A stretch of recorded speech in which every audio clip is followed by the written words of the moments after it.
ورحمة الله وبركاته walaalyaal kusoo dhawaada qaybtii sideedaad iyo maxaa waxala qoyska Soomaaliyeed waxaan iska jeclaaday in maalin walba jimcaha aynaan maxaan ku yiraahdaa ni soo daayo barnaamijkaasi saas darteed marba iska xanuunsanay laakiin ala kulli xaal waan maanta alxamdulillah waan fiicanahay cidii soo duceysana ilaahay khayr asiyo hadii badnayd maxaan ku yiraahdaa igala soo xiriiraysa Facebook ay lahayd ilaahay ku caafiyo alxamdulillah ilaahay ducadiina waa aqbalay والله إسلامته يكون دميسة إسلامته حنو سنتاي لكن الحمد لله ولا جوجا كله بهدي له هيدا وكانت طلبات وحنرجع على هذه النبي عليه الصلاة والسلام حولي هاي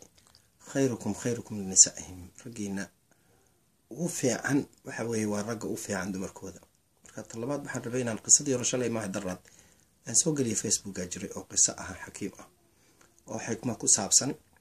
وحجرتي وحلي هناك بقى محمد كل هذا على توذي كده عاد بوجع شيء marka waxay yeeshay garan weyday waxay tiri maalinkaasi sidoo anigu on ii jeclaado cid kale u jeclaan waa inaan wax yeelaa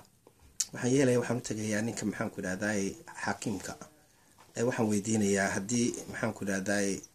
uu ii sameyn lahaa wax odaygeega soo jiita oo aniga igu soo xidha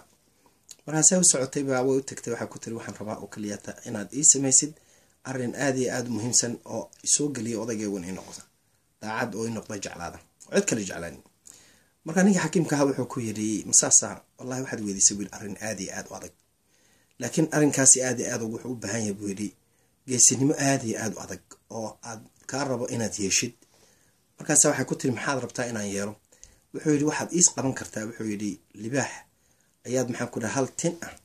madaxiisa wajigiisa foodiisa ayaad hal tin iga soo goynaysaa hadaa taa ii yeeshid wuxuu ku yiri odaygaaga waxaan sameyn doonaa si uu ku jeclaado islaantii waxay dabacday inay odaygeeda jeclaato waxayna dabacday inay maxaan ku dhaaday arinta odaygeeda ay soo hesho arinta maxaan ku dhaaday odaygeeda jaceelkiisa bilaabaya ama jeclaantiisa waa dabeere dadkii weydiisay dadka maxaan ku dhaaday aad ula dhaqmo maxaan ku dhaaday libaaxyada dadka la dhaqmo markay u tagtay waxa ku tiri waxaan rabaa in aan libaax antintiisa aan soo qabto markaas waxay yiraahdeen musaasaha waxay yiraahdeen horta waa inaad aad bilowdaa inaad soo dhaweysid libaaxa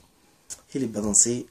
fiican u salaax si fiican u soo dhaweey maalin walba u kaalay isjeclaysi ha ku arko si wax maxaan ku yiraahdaa ha ku soo dhawaado mar alla markuu ku soo dhawaado oo libaaxu iska ka jeclaado marka dambe adiga sameyn adise wada sidii ba yeeshay marka ay yeeshay kadib ba maalintii ugu dambeysay ay food gaadhay waxa qaaday foodiisii bay qaaday oo ka soo qaaday markaas waxay ku soo noqotay orodayda ordaysa ku soo noqotay odaygii waxa ku tiri odayga xakiimka waxa tiri waxaad igu lahayd waa tan waan sameeyay laakiin adigana waxaan ka rabaa imika odaygayga sida jecelkiisa aad igu beeri lahayd ama aan u jeclaan lahaa anigu kaliya markaas wuxuu ku yiri uu ka yaabay wuxuu ku yiri maxaad yeeshay sideed adigu aad libaaxa ugu tagtay oo u qabatay foodiisa aad uga qaaday tinta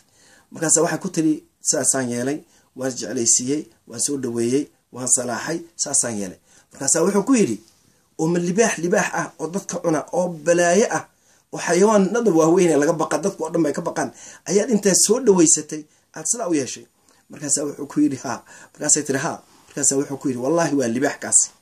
ومحاول كل هذا دور كجلا أو ضدك عنا أو وحو أركب جبيني كاسبه حدات سوق جلسي هذا يجاوب بني آذنا وكاجد بيرها بكيري أرضه كنا قصده اللي بيحيا شيء اتفودي سوق تابتي نينكاغا صلاح نينكاغا انطفي عنسي نينكاغا سود ويزو نينكاغا جعلوا وانا كيني دونتا سداس ايام maxaan ku dhahay xaqiin buu ku yiri walaalayaal gabadha walaashay